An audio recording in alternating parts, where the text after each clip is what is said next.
La chèvre, vous connaissez l'animal et son bon lait, mais vous le savez sans doute, c'est une boisson traditionnelle du bassin lémanique. Elle est à base de jus de pomme fermenté. Jusqu'ici, on ne pouvait la déguster qu'avec un tonneau renforcé. Elle vient d'être mise en bouteille. Ariane Combe et Jean-Pierre Vincendé. On nous avait parlé d'un produit révolutionnaire vendu depuis la mi-décembre par une poignée de commerçants de Thonon-les-Bains. La chèvre. Donc, du lait? Non, c'est pas du lait, la chèvre.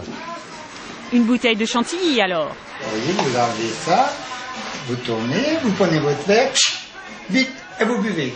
Tout de suite. Ce type d'explication pouvait facilement nous induire en erreur. Pour y voir plus clair, rendez-vous était pris avec le fabricant. Peut-être allait-il nous livrer sa recette. Tout bon savoyard connaît la recette de la chèvre. Du jus de pomme, quelques ingrédients, du sucre, un peu de vanille, puis un peu de savoir-faire. Pas vraiment convaincant, mais il n'en dira pas plus. Le risque est grand de se faire voler l'idée par un géant de l'agroalimentaire.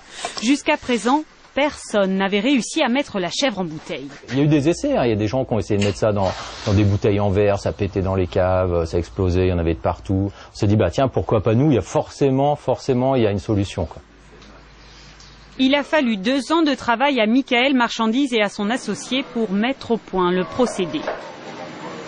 C'est super précaire comme équilibre. C'est-à-dire qu'un coup, les pommes, elles étaient moins sucrées, une fois plus sucrées. Enfin, tout ça, c'est un peu une espèce d'alchimie. Il faut arriver à peser les taux de sucre, il faut arriver à plein de choses. Ouais, c'est pas facile.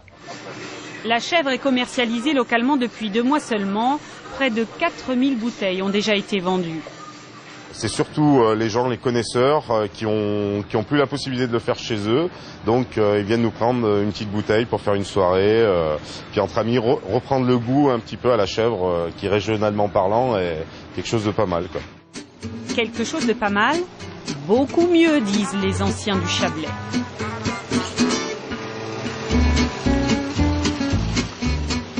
Chez les Morel, on est fermier de père en fils depuis toujours. Alors forcément, dans le Carnotze familial, entendez, la cave, on déguste comme il se doit la boisson traditionnelle.